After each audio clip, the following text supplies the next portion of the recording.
आज हूँ शून्य दुर्घटना दिवस।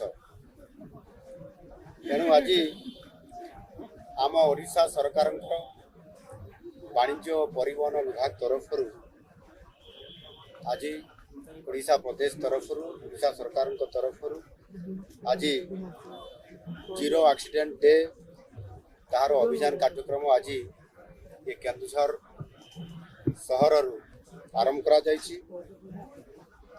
राज्य सरकार बड़ गोटे आभिमुख्य अच्छी जे किभଳି भाव दुर्घटना शून्य राज्य भावे आम ओडिशा से स्वतंत्रता लाभ करिवो। आ से दृष्टिकोण किभଳି भाव सब क्षेत्र में जमती माइन्स रे इंडस्ट्री रे एवं रोड रे जते बड़े आमे जाउछंती विभिन्न समय रे विभिन्न कारणरू आमे दुर्घटना शिकार होछंती। किछि ड्राइवर अछंती जो माने कि ड्रिंक्स करिकरी गाड़ी चलाउछंती, आउ किछि हमर मोटरसाइकिल रे हुंतु बा गाड़ी चार चकिया गाड़ी रे जो माने भी गाड़ी चलाउछंती से माने गाड़ी चालुवा समय रे अनेक समय रे देखा जाउछि से माने मोबाइल रे हाथ धरिकी कथा होउछंती अन्य मनुष्य होउछंती एवं गाड़ी मध्य चलाउछंती। ये दृष्टिकोण बहुत समय रे असावधानता कारणरू दुर्घटना होउछि एवं दुर्घटना रे से माने आहत होउछंती किंबा किछि लोक मध्य मृत्यु मुखरे पड़ुछंती। एहाकु किभଳି भाबरे आड़े देई हबो सेथि पई शून्य दिवस हिसाब रे ये कार्यक्रम करा जाउछि। यार रिजल्ट जदि भलो करिया पई पड़िबो सेथि पई आमे आमर जो आईआईटी मद्रास अच्छी तांकर सहायता आम नौचु एवं से आमको एटी किभଳି भाव सचेतन हवापाई पड़ो। आमर जो माने एटी सचेतन करने जो मान को आम दायित्व दौचु से लोक किभଳି भाव बुझेबे।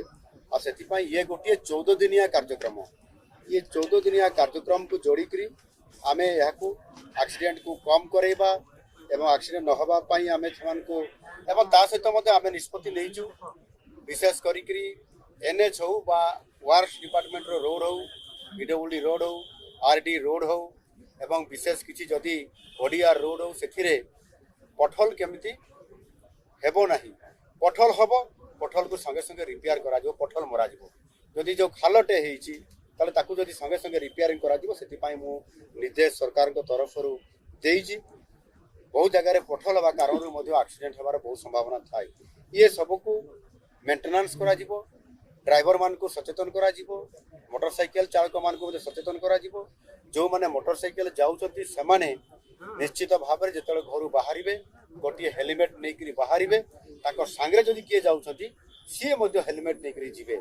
2 जन मात्र गोटे मोटरसाइकिल रे नियम अनुसार से जिबे आ यहा को गुरुत्व देबे आ यहा को मध्य हमर डिपार्टमेंट जो अच्छी वाणिज्य और परिवहन विभाग ये परिवहन विभाग तरफ पुलिस प्रशासन तरफ कड़ाकड़ी भाव में ये नियम को कार्यकारी करा सहित लोक मान व्यापक भाव में सचेतन करने दृढ़ कार्यक्रम नि आज प्रति ब्लॉक रे गोटे गोटे आम प्रचार करने गोटे वाहन आम से प्रस्तुत करके छाड़ुचु से गोटे वीडियो अच्छी सचेतन करने एवं गड़ी गंदे जो प्रचार कर लोक मैंने निश्चित भाव में आमर प्रचार रे आमर वार्ता रे समाने प्रार्थना ग्रहण करेंगे प्रभावित हेबे एवं समाने सड़क रो नियम कानून मानिक चलेबे।